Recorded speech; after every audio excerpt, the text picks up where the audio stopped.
My own sister posted photos of fake bruises claiming my fiancé attacked her. She tried to get us evicted and cost Nora her job, until we collected proof of makeup kits, recordings, and forced her to confess in court. If you'd asked me last year what could blow up a family in under a month, I would have said money or cheating. I wouldn't have guessed my own sister inventing a crime, turning it into a photo set, and trying to make the internet my judge and the police my handcuffs. But here we are. My fiancée, her name is Nora, is not fragile. She hates when I say fiancé because it sounds like she should be wearing gloves and fainting onto couches. Nora is the person you call when your car dies on the off-ramp and you can't think straight. She shows up with jumper cables and a thermos like chaos is just a puzzle. She also has scars. They trace her left shoulder and the side of her neck like a map where the roads didn't go where they were supposed to. She got them in a house fire when she was 9. If you ask, she tells you the story without flinching, because flinching shows you where to push. My sister, Bianca, learned early where to push. Bianca has always been the sun in her own solar system. When we were kids, she turned chores into theater. "I'm scrubbing pans while you hide," she'd say, and then tell our mother I'd disappeared for an hour when I'd been stacking plates beside her. In high school she was that friend who borrows your top for Spirit Day and never gives it back because it looks better on her. She photographs well. She tells stories better. And if the story doesn't get the applause she imagined, she adds glitter until it does. The first time she met Nora, she looked at the scars for too long and then performed tolerance. "You must be so brave," she said, like Nora was a documentary. Nora smiled the kind of polite smile you wear to weddings where you don't know the couple well. In the car later she said, "It's not bravery to survive. It's just stubbornness and firefighters." I squeezed her hand and said I like both those things. Bianca's dislike of Nora was never about Nora. It was about the attention Nora redirected, off Bianca's constant stage and onto something like an actual future. The engagement didn't help. When we told the family, my mom cried, my dad shook my hand like I'd gotten a promotion, and Bianca said, "Wow, you move fast," even though I dated slower than molasses for 3 years, and she knew it. At brunch she asked Nora if our timeline was influenced by anything, and I kicked her under the table hard enough to make the cutlery jingle. The little digs turned industrial the week Bianca saw our apartment. Nora had picked the place because of the light. It floods the living room in the morning until the plants throw parties. We made coffee, put out cinnamon rolls, and Bianca wandered with her phone out like a realtor. "Nice," she said in a tone that meant for now. She took a photo of the window and a photo of the refrigerator magnet that says "Please don't do coke in the bathroom" and posted it with a caption about quirky couples nesting. Later, after one too many mimosas, she bent close to Nora on the balcony and said, "Some men get bored of complicated girls. Don't be mad when he wants someone low maintenance." Nora blinked once and went inside to refill the ice. I wish that had been the worst of it. The first photo Bianca posted that made me feel actual vertigo appeared on a Tuesday at 2:14 p.m. It was a close-up of her face, eyes glassy, a moody bruise blooming on her cheekbone and another just under her jaw. The caption read, "When your own brother's fiancé assaults you for telling the truth #BelieveWomen #domestic abuse awareness." The comments lit up like dry brush. People I went to middle school with found their outrage in a drawer and put it on. I always knew she was crazy. He's enabling. File a police report, girl. Courage icons parachuted in with links and helpline numbers and slogans. 15 minutes later she added an Instagram story, a shaky video of her crying into her sleeve, with the words she snapped typed across it in white. My phone exploded. My mother called first. "What happened?" she asked, already angry at me for not preventing whatever she decided happened. My father sent a text that just said, "Call me." Nora's boss, who follows Bianca because my sister did her makeup for a fundraiser once, emailed Nora HR language about concerns raised online and protecting our team. Our landlord, who believes in property value the way some people believe in God, sent a curt message about disturbances and a clause in the lease that lets her evict for nuisance. "Don't read the comments," Nora said, setting her phone face down like it was a grenade. "I'm not, I lied." One comment had a screenshot of a bruise chart from some advocacy site. Symptoms of strangulation include. I put my head down on the table and laughed because the other option was to punch drywall. We spent the next hour calling the only adults in the room, our lawyer friend who does housing, my cousin who has more experience than she should with internet messes, and my father.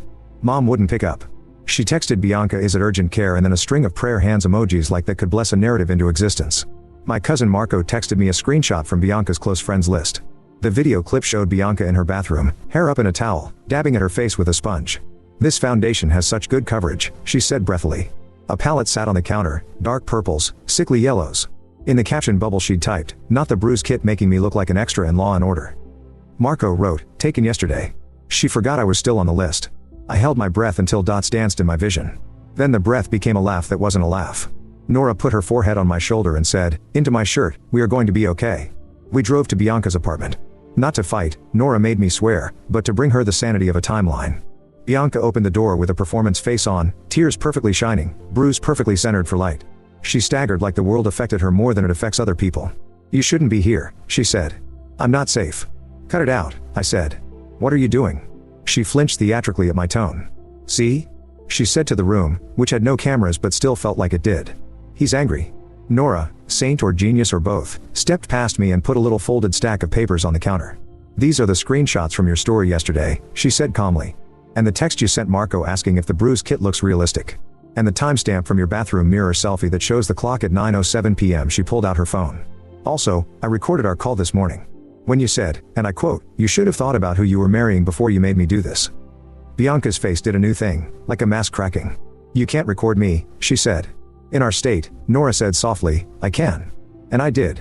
Bianca rallied. "I am a victim," she hissed. "I went to urgent care." "You went for a paper trail," I said. "Did you tell them the product name? Should we send it to poison control?" She lifted her chin. "Get out." We left. Nora's hands shook on the steering wheel until the highway steadied them. By dinner, the post had made it to the local gossip pages, the ones that use flowers and cursive fonts to decorate other people's tragedies. Nora's hospital did the modern thing, placed her on paid leave pending an internal review, which is a sentence that crushes and comforts at the same time. Our landlord put a 3-day notice on our door like she was a cop in a movie. And my mother texted, "Bianca needs space," which is mom essay for "we won't be seeing you until you apologize." Apologize for what? I didn't ask, because the answer would have been for making a mess. Here's what happens when you tell a believable lie on the internet. It crowds out the truth because the truth can't be swiped through. The next morning, a woman from Bianca's Pilates posted a photo of herself with a black ribbon avatar and wrote, "Supporting my girl through the hardest time." Someone else spun a story where Nora was jealous of Bianca because Bianca has the kind of beauty that intimidates insecure women. Nora read that one out loud and then put her phone in the freezer like she was going to save it for later if it behaved.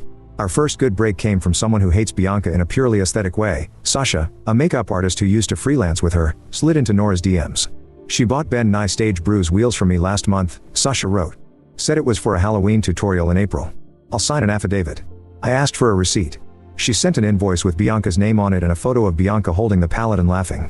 Evidence is boring until it isn't. A pallet becomes a plank becomes a bridge. We also found out that Bianca's urgent care visit resulted in exactly what you'd expect when a nurse practitioner meets a performance: a note recommending OTC pain relief and a line that read patient self-reports assault, no diagnostic imaging indicated. Bianca posted the top half of the form with her name and the word assault. The bottom half, with the no imaging, did not make the grid. Meanwhile, the landlord upped the pressure. She left a voicemail about liability and police calls that might come. I reminded her no police had come, because nothing had happened. She said that was exactly the problem: no paperwork, only drama, and she refused to be the one holding the bag when it turned into paperwork. My lawyer friend wrote a letter that used the phrase retaliatory eviction 3 times and CC'd the housing authority. The notice disappeared the next day like it had been a dream. Nora's HR requested a statement. We gave them the screenshots, the DM from Sasha, the clip where Bianca's voice said, "This will teach you to pick my brother over your friends." HR wrote back, "We take any allegation seriously," which is corporate for "we will wait to see which way public opinion blows." Nora folded laundry like folding could iron out the worry in her shoulders. We started our own timeline, taped to the wall above the desk like a detective show we didn't want to be in. Monday, Bianca texts Nora about boundaries. Tuesday, bruise photo posts. Wednesday, urgent care selfie. The timestamps didn't line up with Bianca's story of being attacked after brunch Sunday. Our brunch had been in a room full of people and eggs. Bianca had left early because she had content to shoot. Marco sent security cam footage from his building showing her returning with a shopping bag and no bruises. That was 4:22 p.m. The bruise story posted at 9:30 p.m. The urgent care intake timestamp was 10:17 p.m. I circled the 5-hour gap in red and wrote, "Makeup time." The family group chat fell quiet, which in our clan is scream level loud. My mother sent a private text, "We're at Bianca's." She's devastated. I typed "she's an actor," deleted it, typed "we have proof," deleted it, typed nothing. Then my father called. He doesn't like the internet. He believes in mail. His voice had that gravel that only shows up when he talks about things he can't fix. "Your mother is with your sister," he said. I'm not sure what to say. "Say you'll look at the evidence," I said. "I will," he said. "But you need to understand. Your mother sees tears and she remembers your sister at 5. I remember her at 15, I said. Stealing our cousin's prom dress and crying that it didn't count because she looked better in it. He sighed, long and old. "Don't send me anything yet," he said. "Just tell me you didn't lay a hand on her." "I didn't," I said. "And neither did Nora." He believed me the way fathers do when they taught you how to use your hands. "Then we will find the truth," he said, like a man volunteering for a storm. Bianca escalated. She posted a carousel of photos, her face at different angles, her collarbone with a faint yellowing like a tea stain, wrong for the timeline but who notices?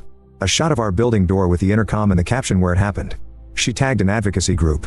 She tagged my city council member. She tagged Nora's hospital again. The messages that came after that were different. Not just randos. People with titles. A community liaison asked if we wanted to share our side. My cousin sent me a link to a thread where strangers were debating things like why do women stay about a woman who hadn't been in a thing to stay or leave. We needed something with a sound that wasn't Bianca crying on cue. Nora said, call her. I said that was like standing in quicksand to test its depth. She said, put her on speaker and don't talk. Let her talk. So I called. Bianca picked up on the third ring and launched into a monologue about healing and accountability, the kind of speech you could hand to a microphone at a panel. I let silence do the work. It's a trick I learned from my father, people want to fill it. 5 minutes in, she said the quiet part too loudly. You should have thought about how many people I know, she snapped. You think your little girlfriend can just swan into our family and not pay a tax? My stomach turned. She kept going. All I asked was that you two postpone, and she called me toxic. Maybe now she'll learn the definition. Bianca, I said very softly, did you hit yourself with anything? What? She sounded offended. Wow, victim blaming much? I'm asking because a bruise that dark at 9 and yellow at 10 is either a miracle or a pallet, I said.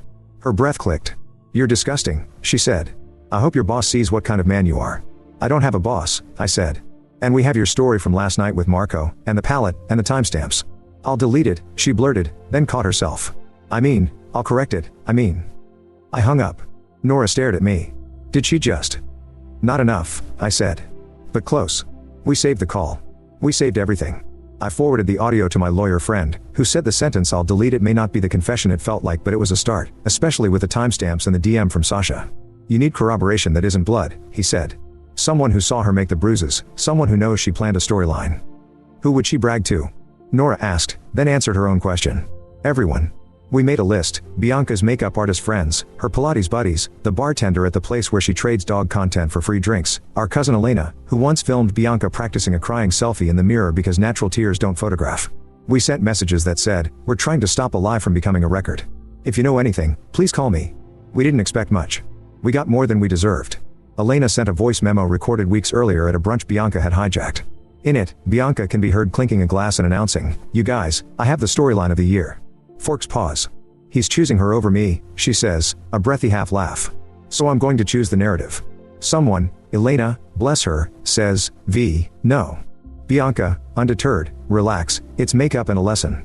She'll apologize, he'll delay the wedding, everything balances out. I played it 3 times and felt my pulse in my gums. Nora covered her mouth and then took her hand away. She said lesson, Nora whispered. Like I'm a dog that peed on the rug. We sent the memo to our friend, who wrote back, this is the stick. He meant leverage. He meant now we move. The next day, we were still moving when an unexpected ally called, the building's maintenance guy, Ray, whose hobbies include replacing hallway bulbs and gossip. Saw your sister on the security feed that night, he said. Stopped to check her badge because she was making a scene at the door. No bruise then. She left, came back with a scarf and an attitude. He emailed the clip. No bruise at 7:01 p.m. scarf at 9:29 p.m. urgent care at 10:17 p.m. The timeline held like scaffolding. That night my father texted, I'm coming over alone. He arrived with a grocery bag and my grandfather's quiet. He sat, poured 3 bowls of cereal like that was the right thing to do, and said, your sister is sick with wanting to be the main character. Then, carefully, your mother will need help prying her hands off the spotlight. He asked to see the evidence. We showed him the palette, the DM, the memo, the video, the call snippet where Bianca said I'll delete it. He didn't interrupt. He didn't defend. At the end, he closed his eyes for a second like a prayer without words. Okay, he said finally. Tomorrow I will ask your sister one question she cannot answer without choosing the truth or choosing the lie. I will do it where your mother can hear. And if she chooses the lie, I will choose you. He stood to go. At the door, he turned back. Record it, he said. Not for vengeance. For memory. Because she will try to rewrite this day. He left, and I stood in the hallway listening to the elevator hum. Nora leaned against the wall and exhaled a laugh that wasn't really a laugh. Your dad is terrifying, she said. He's a librarian who collects debts, I said, and the joke steadied us. We didn't sleep. Not really. We lay side by side and listened to the radiator ping like a metronome for our hearts. Nora's hand searched for mine under the sheet and found it. Around 3 a.m., my phone vibrated. It was a number I didn't recognize. I almost let it go to voicemail. Then I answered. A woman's voice, tight and tired. I did Bianca's makeup that night, she said. She said it was for a TikTok about covering bruises. She was laughing. I didn't know she was going to blame your girl. I'll talk. I'll tell the truth. I wrote her name down with a pen that worked on the first try. Thank you, I said, meaning it the way you mean water. When I hung up, Nora turned her face toward me in the dark. We're going to get our lives back, she whispered. I believed her. For the first time that week, I believed myself. My father believes in questions you can't dodge. When I was 10 and lied about breaking a lamp, he didn't ask did you break it. He asked, what did you use to glue the base back together, and where is it now? People can outrun yes or no. They trip over how? He texted at 9:11 a.m. Come by at noon. Your mother will be here. Bring whatever you need to remember this day the way it happened.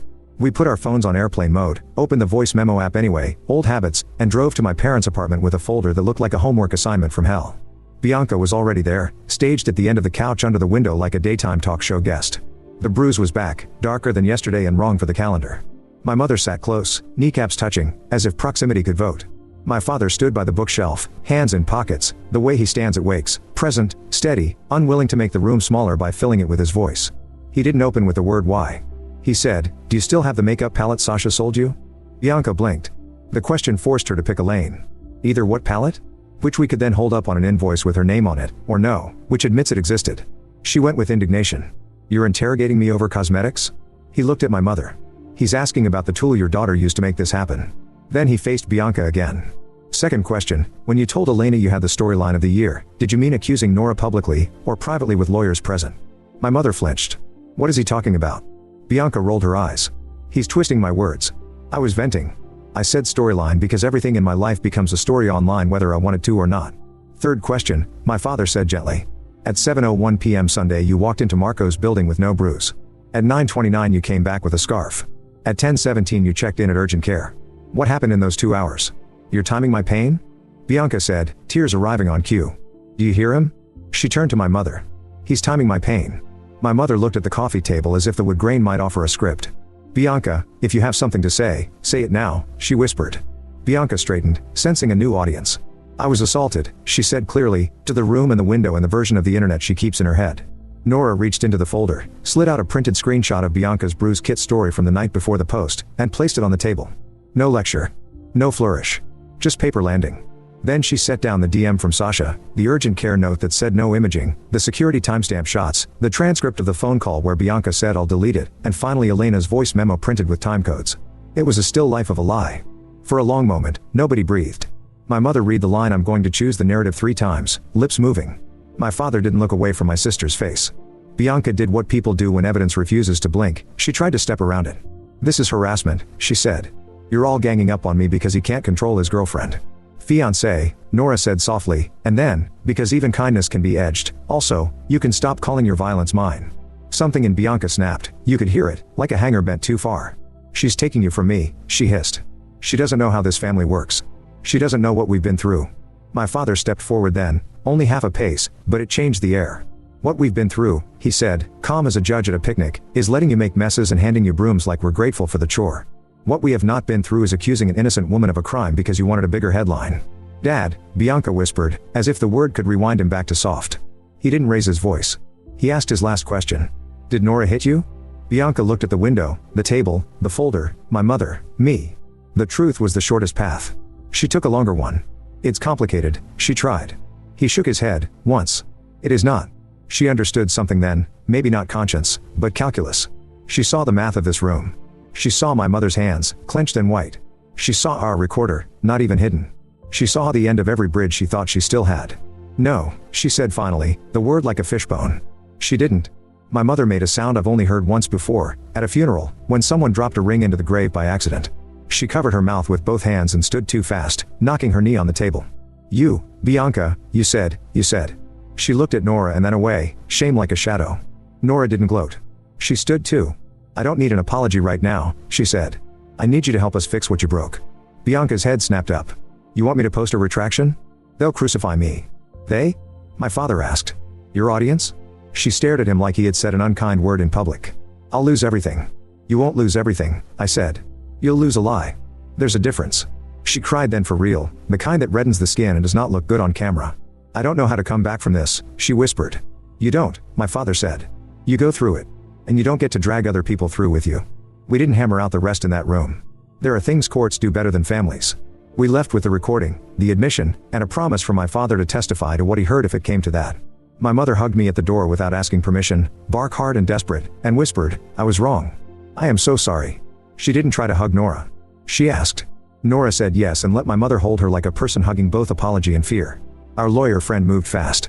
By that evening, a cease and desist and a demand for retraction were in Bianca's inbox with more legal syllables than an aria. We filed for a protection order, narrow, not to ban contact forever, but to bar harassment and defamation and require takedowns. The hearing landed within a week because judges don't like social media wildfire any more than anyone else with a calendar. In the meantime, the world did what the world does, spun. Bianca posted a Notes app paragraph that said I'm stepping back to heal, which is not the same as I lied but is adjacent enough for her followers to pretend it is. She deleted the bruise carousel. She DM'd a handful of small accounts to say she was clarifying offline. She did not tag Nora. She did not say the sentence that would save hours of everyone's life, I made this up. It turns out confession doesn't trend. So we made our own weather. With counsel, we posted a short, boring, blessedly lawyered statement, screenshots of timestamps, the urgent care note, the DM about the pallet, and a sentence that read, no police report exists because no assault occurred. We didn't attach Elena's brunch memo, we didn't want to set the kitchen on fire. We CC'd Nora's HR and our landlord, who responded within 20 minutes like people who just realized their names were almost on the wrong side of a story. HR wrote, thank you for the clarification. Nora is restored to full duty effective immediately. The landlord wrote, our previous notice was issued in error, which is landlord for we got caught being cowardly. She also fixed the intercom buzzer finally, probably out of superstition. The hearing was mercifully short. Bianca arrived with a lawyer in a beige suit who looked like he had been fetched from a boutique where they sell deniability. She wore no makeup on the bruise, the skin was pink and raw from scrubbing. The judge, a woman with reading glasses on a chain, listened to both sides. Our lawyer laid out the sequence: purchase of bruise kit, creation of images, publication, employment consequences, housing scare, admission in our living room. He played 20 seconds of Bianca's I'll delete it call and then 20 seconds of Elena's storyline of the year voice memo. He didn't grandstand. He didn't need to. Bianca's lawyer tried to rename what happened: miscommunication, performance art gone wrong, an emotional health crisis. The judge looked over her glasses and said, words matter. You accused a person of a felony in a public forum. This court cannot unring a bell, but it can tell you to stop ringing it. She granted the order. 90 days, with automatic renewal if Bianca violated it once. Removal of the posts, written retraction sent to the hospital and landlord, no direct or indirect harassment. Counseling recommended. Compliance mandatory. Afterward, in the hallway that smells like paper and people making vows they won't keep, my father touched Bianca's shoulder. Come home with us, he said. Not to be comforted for the consequences, those stand. To be cared for while you face them. She jerked away and then leaned back in like a person undecided about gravity. She went with them. That was a good decision. Not heroic. Just the right size. What followed wasn't a montage. It was days. Nora went back to work and found her badge still open the door like the building had never doubted her. HR held a meeting where they said the words protocol and employee support, and also, to their credit, we reacted too fast. One of Nora's colleagues left a muffin on her chair with a post-it that said, I'm so sorry the internet came to your desk. The muffin was carrot and dry. It tasted like solidarity. Bianca posted a real retraction 2 weeks later. Her lawyer wrote most of it, you could tell. But in the middle there was a sentence that sounded like her without adjectives. I said something that wasn't true about Nora. I am removing it. Do not harass her on my behalf. The comments were a mess: strangers performing contrition, strangers calling her brave for apologizing, strangers diagnosing. She turned them off after 20 minutes and did not post again for a month. The advocacy group she tagged reached out privately to Nora with a note that said, we are sorry our name was used this way. If you ever want to talk to our media team about the difference between believing survivors and platforming unverified claims, we'd welcome the conversation. Nora wrote back, yes, please, but give me a minute to breathe. We later recorded a short video together for them, Nora speaking, me off camera holding her water, about receipts and restraint and how to tell a story without putting someone else in the trunk. At family level, repair looked like chores and rules. My parents started therapy, together, which shocked me, and then separately, which didn't. My mother cried a lot and also learned to sit in a chair without reaching for her phone like it could create a different daughter. My father apologized to Nora unprompted for the silence between Bianca's post and our knock on their door. I will not be quiet next time it costs someone else their name, he said, and Nora said, there will not be a next time for me. He nodded and didn't flinch. Bianca started going to a group that meets in the basement of a church without a sign. They work on the part of your brain that believes attention is oxygen. Sometimes she texted me screenshots of workbook pages with circles around sentences like tell the truth even when your audience would like a better story. Sometimes she sent nothing for 2 weeks and then a picture of a loaf of bread she baked. I made a thing nobody has to clap for. I answered with a thumbs up and then, when I could, more words. There were people who never forgave, and I don't blame them. A woman at Nora's hospital who unfollowed quietly and kept her face neutral in the break room. A neighbor who looked at us like a headline every time we got the mail. Forgiveness isn't currency you can make anyone spend. We stopped trying to buy it. We started cooking more at home and inviting the friends who didn't need an explanation to understand the shape of our week. We downsized the wedding by choice, not shame. A backyard, strings of lights, my father giving a toast that made everyone laugh and then cry, my mother holding the ring box like it might hatch. Bianca asked, through my parents, if she could come. Nora said yes with conditions: no phones, no speeches, no spontaneous content. Bianca arrived in a blue dress without a camera. She sat in the third row and cried like a person who finally understood the difference between watching and starring. After the ceremony, she handed Nora a small wrapped box. Inside was a Polaroid camera and a note that said, "For pictures that don't need captions." We are not the moral of anyone's story, but if I had to write one down for the comment section, it would be this: receipts aren't cruelty, they're guardrails. Believe people, and verify the posts that ask you to form a mob. Learn the difference between confession and PR. Do not hand your family over to an audience and call it accountability. If you mess up and the truth is the shape of the mess, clean it in public where you spilled it. And if you love someone who loves applause, help them find a room where the loudest sound is the kettle and the dog. It won't fix everything. It will fix the part where they forget what real life sounds like. A month after the order expired, quietly, without renewal because quiet had finally arrived, Nora and I were in line at the grocery store. A woman I recognized vaguely from high school turned in front of us and said, too brightly, "Oh my God, aren't you the couple from?" She stopped because she saw Nora's face, which was not unkind, just done. "Sorry," the woman murmured, retreating into her basket. We bought basil and a cheap bottle of wine and walked home in a light rain. On our refrigerator door, under a magnet shaped like a little red house, we keep two things: the wedding Polaroid of us laughing like the punchline is love, and a folded printout of the timeline we made that week, the one with red circles and arrows. Not because we like looking at it. Because I want to remember what saved us, not a viral clapback, not an uncle with a badge, not a miracle. Paper. Time. People who chose the work over the show. Sometimes my phone still tries to send me memories unprompted, screenshots from the worst days like postcards from a city I don't live in. I delete them. Then I open the camera and take a new picture of something stunningly regular: Nora stirring soup, my father reading on the couch with his glasses crooked, my mother teaching Bianca to knit, Bianca counting stitches like she can count her way out of hunger, the basil on our windowsill doing what basil does when it gets light in water. Does it feel like justice? Not the kind that fits in a headline. But it feels like reality, which is better. Reality is the only place you can rest and know tomorrow won't need a new version to survive.